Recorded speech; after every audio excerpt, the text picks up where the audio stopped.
Hey guys, welcome back to my YouTube channel. If you're new here, then hi, I'm Monisha. I'm a core psychiatry trainee here in London. I make videos about IMG journey, about psychiatry training, and bits and pieces about my life. In today's video, we are going to talk about PLAB.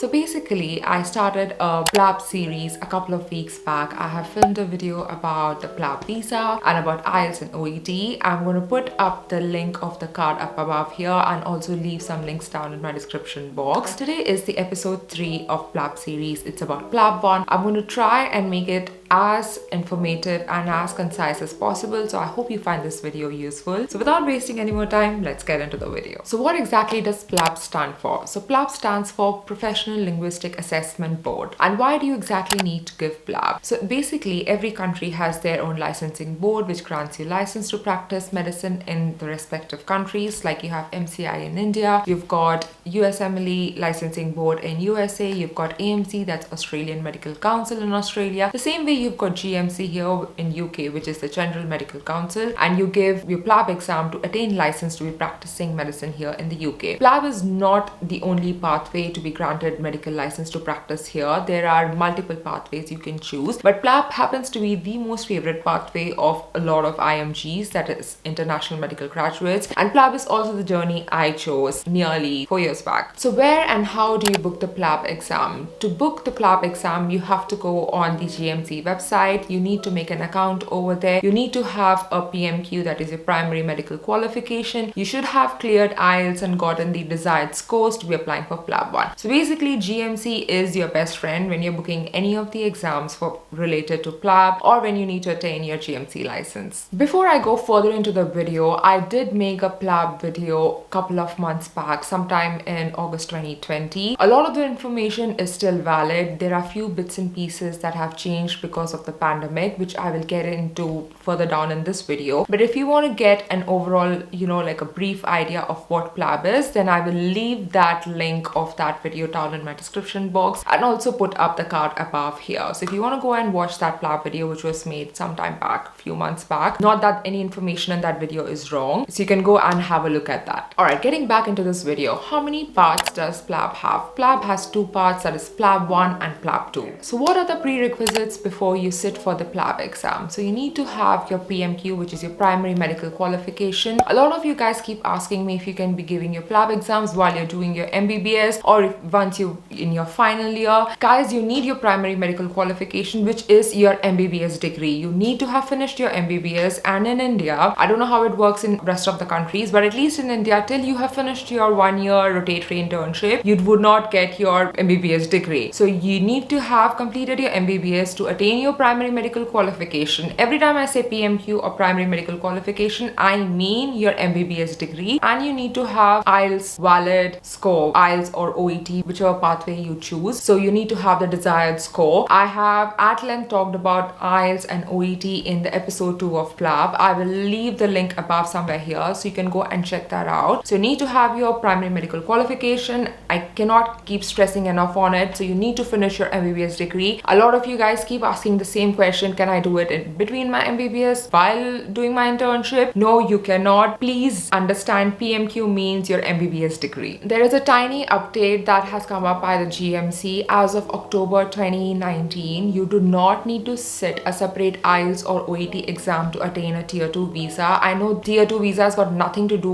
while you're applying for your PLAB exam, but I just wanted to flag that up. So you need your IELTS to give your PLAB exam, and you need your IELTS to be attaining your GMC license. And once you've attained that, you do not need to sit a separate English proficiency test to be applying for your tier 2 visa. Anyway, so this is about PLAB. So for PLAB, you need to give your IELTS exam and you need to have a valid IELTS result or an OET result. Alright, so let's talk about PLAB1. So where and how do you apply for the exam? To apply for PLAB1, you need to go on the GMC website, log on to your GMC account and apply for the exam over there. How many times a year is PLAB1 conducted? PLAB1 is conducted 4 times in a year. So somewhere roughly these are the months where it's conducted: around February, around May, around August, September, and somewhere around November. So when is the next upcoming PLAB1 exam? So the next upcoming dates are on May 20 20th, 2021, August 12th, 2021, and November 4th, 2021. Where can you sit for the exam? So you can sit for the exam in various countries. You can sit for it in UK and probably even in your home country. I'm going to put the list of countries over here. In India, you have got 5 centers where you can sit the exam from. You can sit in Mumbai, Delhi, Kolkata, Chennai, and Hyderabad. So what is the pattern of the exam? It is a written exam, so and it's got single best multiple choice questions, and it's a 180 question exam paper, and you need to answer that in 180 minutes. What is the cost of the exam?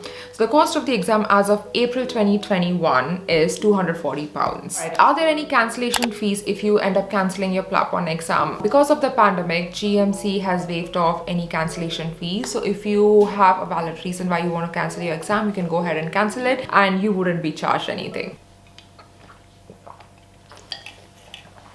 This is another question that a lot of you guys keep asking me. Where can you find the study material for PLAB1? There's a Facebook group for IMGs and there's a PLAB group as well on Facebook, which you should definitely join. There are lakhs and lakhs of doctors on it who are all IMGs, who've been in the position you're in, who've cleared their PLAB exams and are working here or doing their training or have become consultants. That group has been my go-to group, whether it's regarding queries about the PLAB visa or the tier 2 visa or the study material or anything related to even my day-to-day training over here. So I will leave down the links of those Facebook groups down below. You need to join that. So going back to study material, you can find all your study material over there. What I would recommend is you look for 1700 questions. There's some Sush Unity questions. There are mock papers by Samson and Swami. There are also a lot of recalls that are from the recent PLAB papers. So you should definitely go and download your study material from that group. When I was preparing for my PLAB1, I went through the entire file section. For you to access the file section, please do not open the group on your phone. Open it on a desktop or on a laptop and go to the file section over there, and you can find so much of study material over there. It's literally all over there. And if you want to get latest mocks, then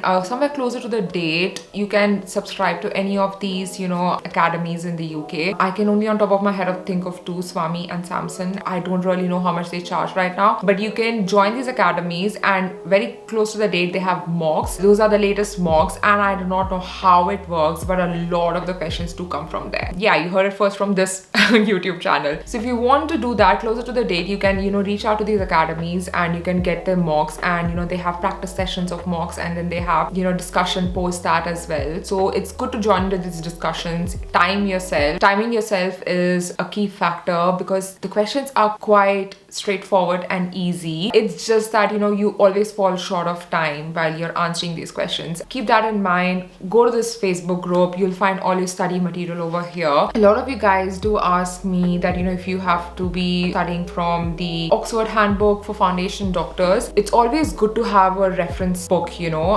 This book does answer all your queries. This is one book that you should definitely read before you start practicing medicine here in the UK, and I still keep referring to this book for a lot of things. I wouldn't say that you need to finish this book cover to cover to clear your PLAB exams, but at some point you do need to read this book, and definitely for reference regarding the PLAB questions you can refer to this book. But I would say that practice as many questions as possible, because you've read the theory while you've done your MBBS, and this exam is not to judge you based on specialty or for you to get into specialty training. This is basically just to check your MBBS knowledge. So always remember that you've read your theory in your MBBS years. You need to just keep practicing the questions and get the hang of the pattern to basically know what kind of questions are going to come in your exam. So yeah, definitely check out the Facebook group and download all the things I've mentioned. The key thing to remember is that you're getting your entire study material for PLAB1 for free. It's on a Facebook group in the file section. So yeah, you're literally not paying anything to get the study material. I don't know if it's a definite recommendation to subscribe to the latest mocks, but all I can say is a lot of the questions did come from that when I was giving my PLAB exam in 2017. So how many attempts are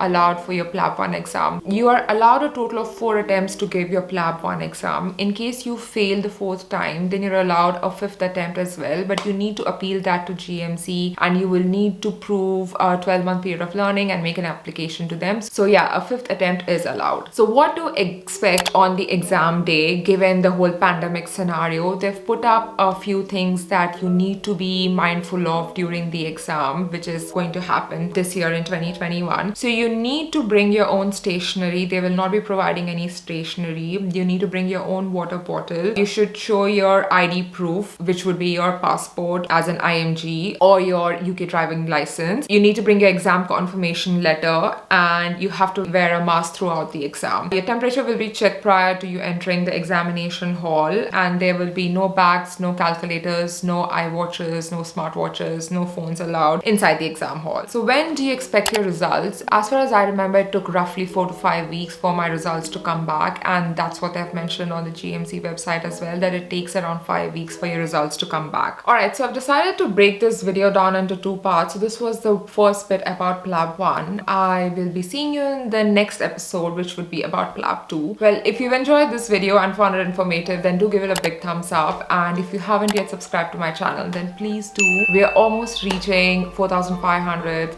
subscribers. And if you have any further queries about PLAB1, then feel free to drop it down in the comment section below. And I hope you're keeping safe and looking after yourself and your loved ones. And I'll see you in the next one. Bye. Mwah.